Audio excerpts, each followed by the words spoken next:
Bonjour tout le monde, j'espère que vous allez bien. Aujourd'hui, j'avais envie d'échanger avec vous sur comment remonter la pente, sur quelle euh, posture adopter lorsque on a vécu ou que l'on vit la blessure d'abandon.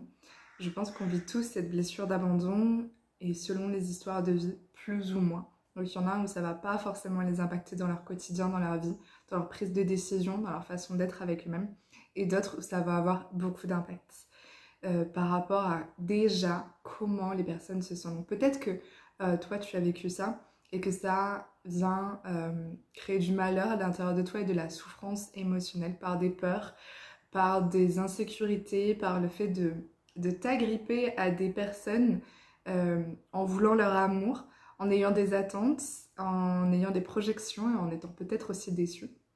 Et donc, comment en fait dépasser cela?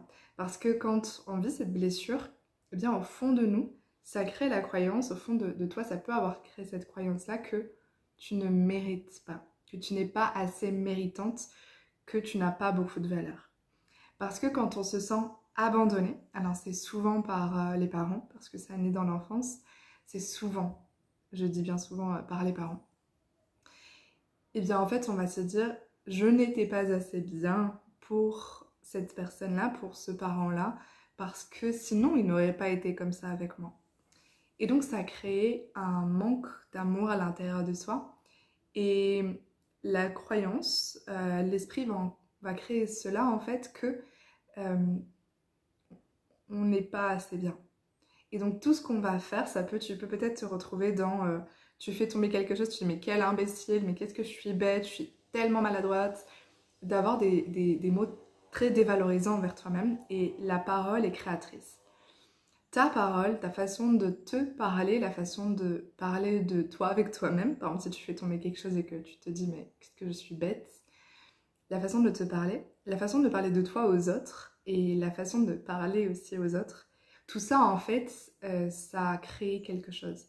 Ça vient, ça monte comme tissé en fait. C'est en toile de fond parce que ta parole en fait, c'est le témoin de tes pensées et de tes émotions. Et en transformant tes pensées et tes émotions, tu vas transformer ta parole. Et en transformant ta parole, tu vas transformer tes pensées et tes émotions. En fait, tu vas mettre de plus en plus de conscience. Et plus on est en conscience, moins on est en souffrance. Parce que c'est justement toutes les blessures que l'on vit, notamment la blessure d'abandon, eh bien, elle est tapie dans l'ombre à l'intérieur de toi.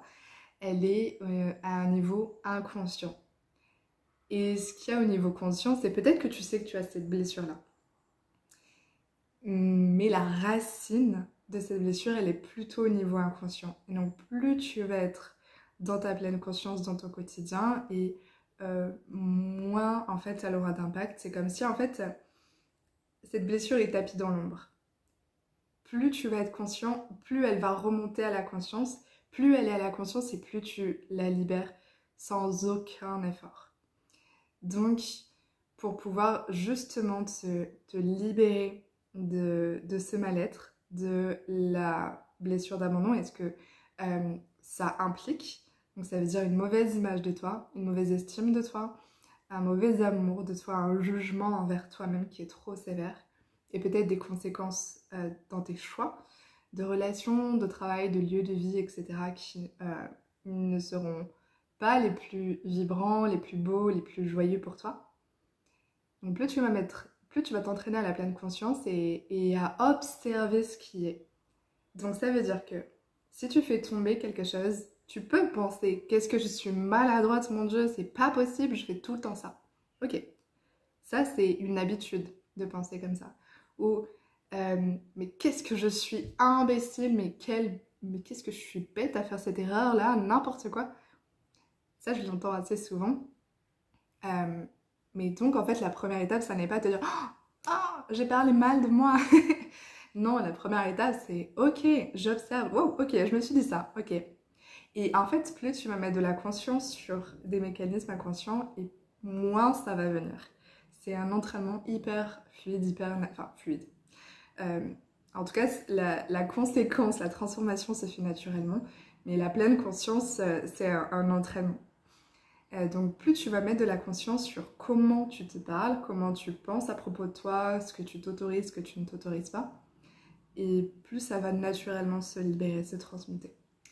Donc ça, c'est un entraînement de tous les jours, accepter les choses telles qu'elles sont et en prendre conscience. Et avoir le désir d'être dans l'amour de toi et t'accepter tel que tu es, même quand tu fais tomber les choses. Il peut y avoir des choses qui te permettent de transmuter cela avec encore plus de fluidité, encore plus de facilité, encore plus de joie. C'est ce que je te propose dans les séances d'accompagnement, de thérapie de libération de l'être que l'on fait.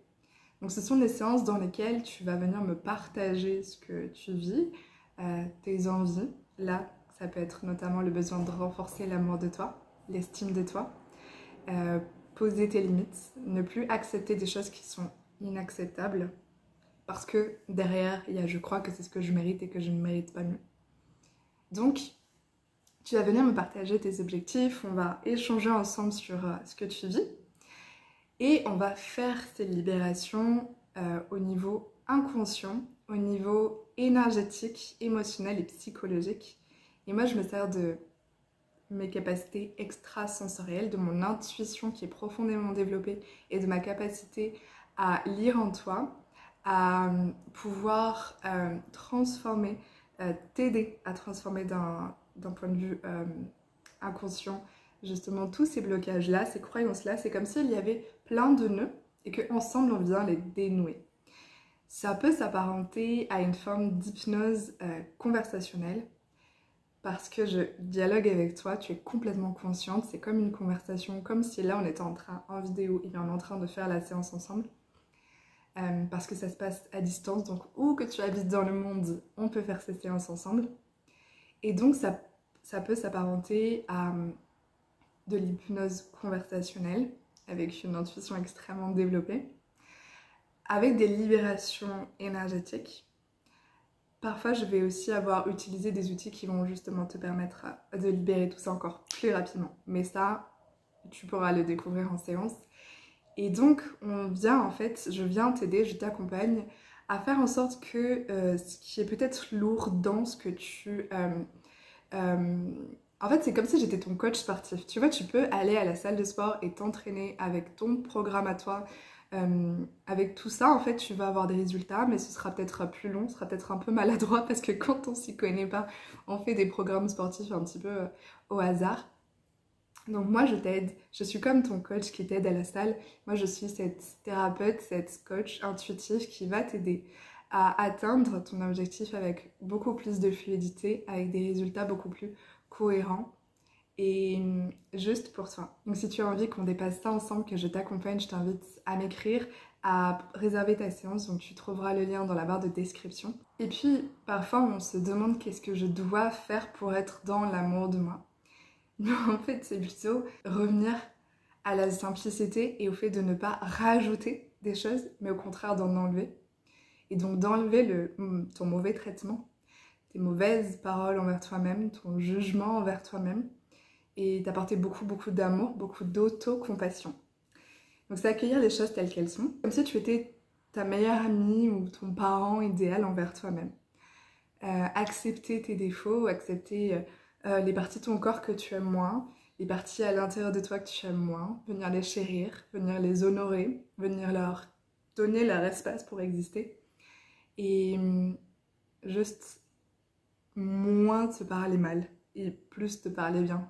Tu vois, c'est vraiment un processus, c'est pas tout d'un coup. C'est petit à petit, et plus tu vas le faire, et plus ce sera facile, plus ce sera fluide, parce que comme à la salle de sport, c'est un entraînement, plus tu vas aller à la salle, et plus tu vas pouvoir avoir de la facilité à porter les poids, et peut-être même à progresser dans les poids que tu prends. C'est la même chose avec comment est-ce que tu es envers toi-même, avec ce que tu tolères, ce que tu tolères pas. Pouvoir dire ta vérité, pouvoir poser tes limites, pouvoir aussi t'affranchir de certaines peurs, de certaines limitations et t'autoriser. Parce que quand on est plus dans l'amour de soi, on s'autorise. On n'a plus peur d'aller de l'avant, on n'a plus peur que les gens ne nous soutiennent pas parce que non, on sait qu'on est là avec nous. Bon, mon chéri vient de rentrer, donc j'ai simplement changé d'espace, comme ça on se retrouve avec Leïla, ma plante d'abondance apparemment. C'est Alexandra, une femme que j'ai accompagnée qui m'a dit c'était une plante d'abondance et je l'adore. Donc, elle est là pour nous accompagner. Donc j'avais vraiment envie de te transmettre ce message-là et je t'invite à écrire dans les commentaires comment tu te sens, où est-ce que tu en es, si tu as envie de faire un peu le point, le bilan dans les commentaires sur les choses que tu as envie de transmettre, de nous transmettre. J'ai vraiment le souhait qu'ensemble on tisse des liens, qu'on se soutienne, parce que quand on partage aussi avec vulnérabilité notre histoire, ça nous permet de libérer en fait en chacun des choses, parce que souvent ce qui nous bloque, ce qui crée aussi de la souffrance, c'est l'impression d'être la seule en fait à vivre telle chose. Ça crée beaucoup de souffrance et comme la vulnérabilité fait peur, eh bien on ne va pas transmettre justement ce que l'on vit et donc chacun reste dans ses souffrances de façon individuelle. Moi j'ai envie qu'on crée collectivement ces libérations-là, parce que quand une personne se libère, ça libère énormément de personnes. La parole est très libératrice, la parole guérit. Donc n'hésite pas à nous partager dans les commentaires où est-ce que tu en es, ton cheminement, ce qui t'a aidé aussi à t'aimer plus, à poser tes limites, à vivre en fait tes rêves à toi. Donc je serais ravie de te lire. Encore une fois, si tu as envie que je t'accompagne pour mettre en lumière ce qui te bloque et à le transmuter, pour vivre une vie dans laquelle tu te sens épanouie, pour vivre... tu sais, moi, ma méthode, mon processus de l'être, de libération de l'être, c'est l'amour de soi, apaiser son système nerveux et la voie des miracles. Et quand ces trois belles synergies roulent bien, eh bien, on est de moins en moins dans la souffrance, on est de plus en plus soi-même, le plus rayonnant, plus à l'écoute de notre intuition, de notre vérité, plus courageux.